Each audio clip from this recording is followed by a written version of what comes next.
Morning, everyone. Morning after the night before, and what a crazy day yesterday was.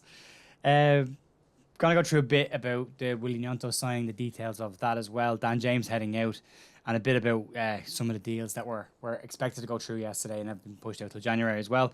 And then some information and just updates on the Leeds squad ahead of the Brentford game. Also, just again to thank everyone who joined the live stream last night. Crazy number on it, and some good conversations in a very weird last hour of the transfer window. We are going to start though with Dan James, and Dan James has completed a season-long loan move to Fulham, as everybody probably is aware at this point. A strange one for me, a player I think that could have made a big impact off the bench should we needed it. I think it's probably a case of player doesn't fit Jesse Marsh's system anymore and wants to get more minutes and start games with the World Cup so close. I feel like he's been messed around by the club, which is my personal opinion. I think he's been used as a scapegoat at times, and I feel sorry for the kid. But I do wish him all the best with his long move to Fulham. It's probably best for him. He'll do well down there. So that's the only out yesterday. And it looked after a very weird 24 hours. I went to bed thinking we'd signed with Cody Gakpo. I woke up finding out that the deal was off because Louis van Gaal got involved in it. I had my lunch with Bamba Dieng being signed. I finished work with that deal being off and him going to Nice. I did a live stream last night with us signing nobody and Dan James leaving, Bamba Dieng failing his medical, and then Willie Gnonto signing for Leeds. So it feels like it was 3 days in one yesterday, but it's we don't do transfer windows normally, do we? Especially on deadline day. First half of the window was outstanding, excellent work. We left it very late with the striker stuff, and we've brought forward Willie Gnonto. We'll get to that now. So speaking about Willie Gnonto, he has signed a 5-year deal worth in around £5 million. The increase of the fee from the originally planned $4 million is basically just to keep Zurich happy that the player has come earlier than expected. Leeds had been negotiating with Zurich to bring the player in January. That was their plan with 6 months remaining on his contract. So they had to increase the fee slightly just to get him a little bit earlier and to kind of appease Zurich with the very late nature of the deal. They had been talking to them yesterday, early in the day, just in case, which allowed them to move really quickly last night to get the player in.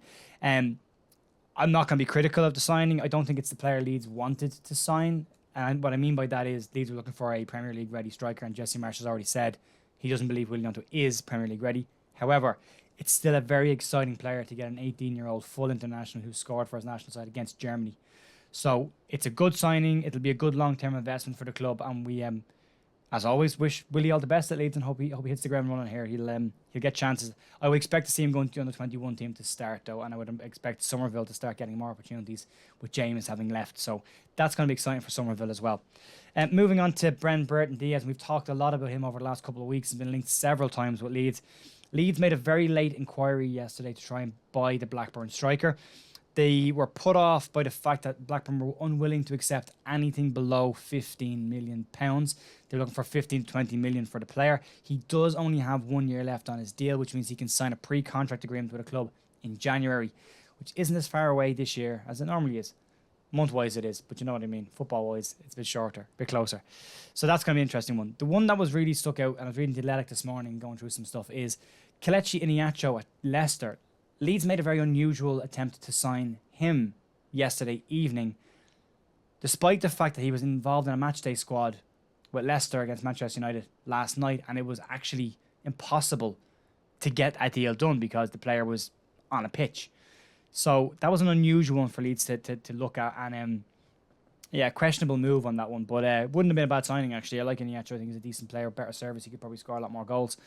So that one didn't happen. But again, out of nowhere, interesting one. And then the one for January we're looking at now. So Kai Wagner looks like it could probably be a January sign. The left back from Philadelphia Union has been linked with Leeds repeatedly over the transfer window. They have said they didn't want to sell him in this window, that they wanted to keep hold of the player until their season was over. Philadelphia Union, as we said before, are top of the Eastern Conference in the MLS and are pushing for the MLS Cup. So they're going to hang on to him. So Leeds may revisit him in January. And then the big talking point yesterday was Radrizzani's tweets, which in my personal opinion were ill-advised. If I'm an owner of a club, stay off Twitter. It doesn't end well, and it didn't yesterday. But he has said and publicly stated that we will be going back in for Cody Gakpo in January. I would expect Gakpo's fee to be significantly higher by then, depending on the World Cup that he has. But that's going to be an interesting one to keep an eye on going forward. So that's pretty much what in the transfer news. We're past the deadline day, and we move into this situation where do I have daily content for everybody in terms of Leeds news? And we're going to play this by ear over the next couple of weeks and see how it goes. Keep an eye on the community tab if you want updates on that. If you do like the channel, you can like and subscribe and all that kind of stuff. And notification bells will tell you when videos are out, so it will help you see the content from the channel. But moving on to the Brentford game for this weekend, and Jesse Marsh's press conference was very positive yesterday. Asked about Rodrigo, he said it's not as bad as they first thought. There doesn't appear to be any major damage to the shoulder joint, and it means that the player himself won't require surgery, and they're looking at 3 to 4 weeks for him being out. Rodrigo himself believes he can be back earlier than that. There is an international break coming up as well, so that gives him a little bit more time, and Leeds expect to have him back and ready to go after the international break in 3 or 4 weeks.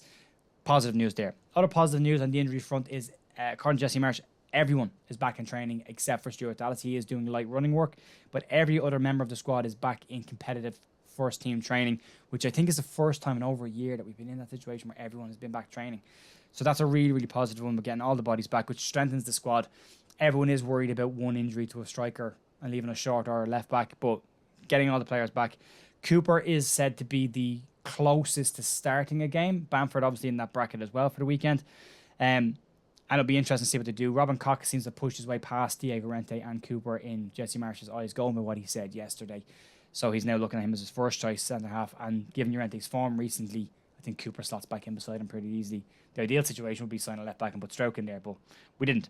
So also moving on to what he said about, Jesse Marsh was very clever yesterday to not get involved in talking about transfers. He said it out straight, I'm not going to talk about transfers. A piece of advice our owner should have taken to heart. He was asked about the game itself. He said he expects a tough game from Brentford. This won't be like the last game of the season. He's talked about last season, them having their families there and doing laps of honour, and they had nothing really to play for. He expects it to be a much more competitive game this year. He said they need to understand what style Brentford are likely to play against Leeds, and then he needs to create a plan to counteract that, which is kind of goes without saying.